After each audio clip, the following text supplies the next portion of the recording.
Que roupa vestir para atender? Você muda de roupa de acordo com o paciente? E quando é a sua vez de ir para terapia? Como que é a tua relação com vestir? Você para muito para pensar sobre isso? Hoje a gente vai falar um pouquinho sobre essa relação do vestir dentro da clínica.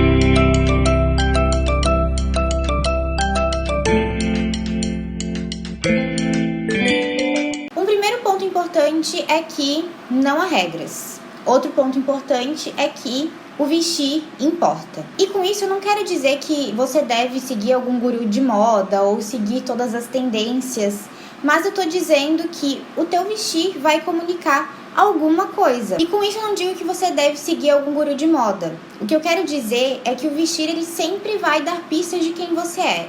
Não importa em qual papel você esteja, seja a de psico ou a de paciente. E isso é muito interessante para a gente observar essas relações. E outra coisa importante é a gente pensar no vestir não enquanto um aprisionamento, mas um lugar de possibilidade de criação enquanto um sujeito de desejo.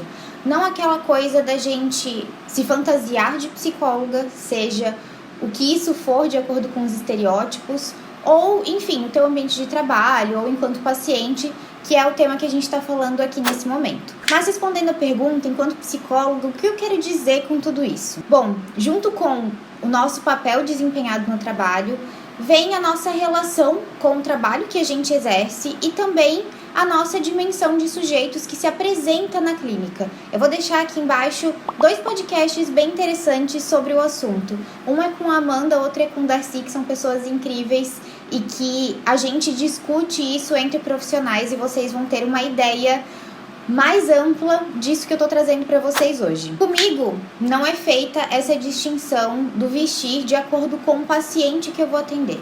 Mas isso pode ser muito comum na clínica, principalmente se a gente está falando de profissionais que atendem pessoas do sexo oposto, do gênero oposto, né? Então, é interessante e importante pensar nesses mecanismos assim de proteção que o vestir pode exercer também na clínica. Tem pessoas que, dependendo do afeto que tem com o paciente, também gostam de mudar o vestir. Eu já ouvi isso entre alguns colegas. Comigo, isso não se aplica. Isso porque eu tenho uma clínica que é majoritariamente do campo do feminino, então eu me sinto muito à vontade para me vestir e me expressar como eu quiser, né? E, enfim, quando eu atendo homens também eu me sinto à vontade, né? Eu não acabo tendo essa distinção. Claro que no online a dimensão fica um pouquinho diferente, né? A gente às vezes se veste só daqui pra cima ou consegue estar mais descontraído. Quando vai pro presencial eu tenho essa sensação de que eu preciso pensar um pouco mais no meu vestir do que somente estando no online. Comenta aqui embaixo o que você pensa sobre isso. Existe uma divisão? Não existe? Se você for psi, deixa a sua resposta aqui embaixo. Agora, como paciente analisante, eu confesso que o meu vestir ele vai mudar muito de acordo com como eu estou me sentindo naquele momento. E isso é uma coisa que também acontece no trabalho, né, gente? Porque a gente não consegue separar quem a gente é, as nossas emoções, a vida, enfim, do nosso trabalho em si. Mas como paciente eu me sinto muito mais à vontade para me expressar também através do meu vestir. O vestir ele tende a mudar bastante nesse campo que é a terapia e que precisa ser um lugar seguro. Isso é o que eu observo bastante nos meus pacientes. Claro que o vestir ele não é algo que fala por si só. É sempre no campo do singular, então às vezes cortar o cabelo é algo muito simbólico para alguém, para algum sujeito, e para outro deixar crescer tem um peso. Então, de novo, a gente não está montando uma regra, né, de que a pessoa veio com cores vibrantes, então significa isso ou significa aquilo. Não. Entre o vestir há a escuta desse processo e da vivência de cada um com relação a isso. Mas vamos aprofundar? É comum que a gente diga que o vestir não importa. E o Mauro Mendes Dias, que é um psicanalista, ele aborda essa questão falando que existe uma denegação da roupa, uma denegação da moda, do vestir, desse campo de experimentação de ser quem se é. Ele usa esse termo denegação, mas isso quer dizer uma negação mesmo, né? Uma contestação. As pessoas acabam não cedendo ou dizendo que o vestir importa, né? Como se aquilo ali estivesse num campo da futilidade. O Mauro Mendes Dias vai falar sobre isso quando ele aborda o sujeito da razão inabalável, que é aquele sujeito que não suporta mudanças. E a moda, ela tem esse lugar de transição, de movimento e, consequentemente, um lugar que é do sujeito de desejo e não de um sujeito que está imóvel. O vestir, ele demarca as posições de um sujeito de desejo. O que isso quer dizer? Que, de acordo com a nossa vida, é muito comum a gente ter mudanças cíclicas no nosso vestir de acordo, de acordo com a profissão que você exerce, de acordo com a cidade que você tá, o ambiente inserido, as relações que você tem. Então, esse movimento cíclico, ele também é acompanhado pela indústria da moda. As pessoas que dizem que isso não tem importância é porque estão nesse campo de um sujeito de uma razão inabalável, que não sustentam essas mudanças ou que não sustentam o próprio desejo de fluir com esses movimentos. E aqui tem um trecho muito legal de um texto que fala sobre William James, que está lá no grupo de estudos, que é o seguinte: Isabel responde que não acredita que suas roupas se expressem. Se expressam alguém, diz ela, é a costureira. Além disso, ela argumenta: as roupas são impostas a mim pela sociedade. Em resposta, a madame pergunta: então você prefere ir sem elas?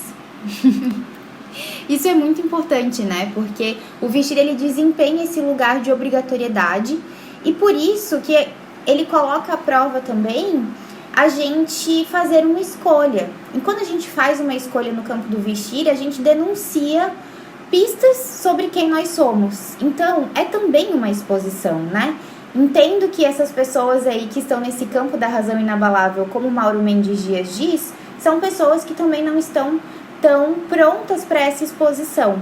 Mas quando a gente se preocupa, se dedica, olha pra gente nesse movimento do vestir, a gente também passa a se expor mais nesse movimento. E é muito interessante porque ele pode ser também uma porta de entrada para esse autoconhecimento da gente, né? E agora eu vou ler um trecho do livro que é Moda Divina Decadência. Esse livro a gente trabalha no grupo de estudos também e ele é sensacional. Vamos lá entender um pouquinho por que o Mauro Mendes Dias fala que a moda, ela é esse campo de tanta renúncia, que as pessoas não gostam de olhar para isso, que isso não é importante. A psicanálise vem mostrar que a agressividade é constitutiva. Ela não é equivalente a uma guerra dos ricos contra os pobres, tampouco dos que têm poder contra os desfavorecidos. A agressividade não é algo que se elimina mediante a satisfação de algumas necessidades. Consequentemente, o que a agressividade traz à tona é muito mais uma relação de alienação à imagem desse outro que o inaugura. Haverá sempre, em cada menção ao eu, uma sombra da presença do semelhante. Para a razão unitária, a agressividade retorna pela moda e pela importância da roupa. Uma vez que não pode ser admitida, sua presença incomoda os destinos do sujeito, causando perturbação em seu projeto de harmonia. O que a razão inabalável consegue é enxergá-la de seu convívio. Acusada de promover exploração, a moda é evitada em nome de relações igualitárias. A roupa, por sua vez, é negada em sua importância como forma de suspender a presença das ostentações. Vaidade, atenção às aparências, narcisismo, todos eles são banidos do projeto unitário. A suposição que permeia é a de que o narcisismo pode ser evitado. A gente sabe que isso é constitutivo, né, gente? Além de confundir conceitualmente o narcisismo como algo que deve ser eliminado, o que, na verdade, a razão inabalável não suporta é a presença de relação tensionante com o semelhante. E justamente porque a presença do semelhante implica a questão do desejo, que leva a espécie sexuada a ser marcada por mal-estar em diferentes níveis. Se a psicanálise não pode compartilhar do projeto da razão inabalável, é mesmo porque essa última recusa o suscito do desejo e uma temporalidade descontínua. Então, é muito importante que a gente pare para pensar aqui com relação à psicanálise, porque a gente está falando de um sujeito que quer ser inteiro, consistente, completo. E isso não cabe se a gente pensa na psicanálise e nessa relação com o vestir também. a moda é cíclica e ela também depende dos nossos desejos, né? Dos nossos impulsos, da nossa descontinuidade, desse movimento que ele presentifica alguns movimentos, ele concretiza fases da vida. E passar por tudo isso é também olhar para a nossa constituição, é olhar para a gente. Então, o vestir importa. E importa também as relações que são mediadas por ele e as mudanças que se apresentam a partir disso, sejam elas quais forem. É preciso a gente observar também que o vestir não é aquele mantido pelos estereótipos da sociedade. Muito pelo contrário, esse movimento do vestir de um sujeito de desejo, ele passa e atravessa todas essas questões da sociedade, dos estereótipos, daquilo que tem um encaixe, uma fantasia, algo dessa ordem. Ele vai atravessando tudo isso para pensar num espaço de criação possível, num espaço onde ele consiga se apresentar enquanto singularidade, enquanto subjetividade, enquanto esse sujeito de desejo. Então, hoje, eu até vim com uma roupa um pouco polêmica, porque ela é um pouco mais decotada, ela é com... Na verdade, isso aqui é um cropped, porque tá muito quente aqui hoje. Mas pra gente repensar esses modelos do vestir também, repensar os estereótipos e repensar esse lugar das ordens, né? O desejo, ele não fala sobre regras, sobre moral, sobre leis. O desejo, ele encontra um espaço de criação que permeie tudo isso, mas que seja possível dele emergir e que seja possível a gente viver o nosso desejo. Então, todo esse movimento do vestir, ele passa também por esse espaço de escuta das tuas singularidades, desse movimento de criação, das possibilidades que se abrem quando a gente abandona os estereótipos, as fantasias, esse lugar que é muito do campo do imaginário, né? E a gente começa a escutar a gente um pouquinho mais, observar o que faz sentido pra gente, e isso vai, às vezes, de forma muito natural, eu não gosto de usar essa palavra, mas o vestir surge quase como uma consequência desses processos de escuta de si mesmo, principalmente quando você tá na terapia. É tão lindo a gente ver esse processo de vocês, assim, essas mudanças, sejam elas quais forem, e quando elas aparecem no corpo, no externo, naquilo que recobre o corpo, é muito, muito bonito de acompanhar. Gente, por enquanto é isso. Deixem aqui nos comentários o que mais vocês querem ver no canal, porque estamos voltando.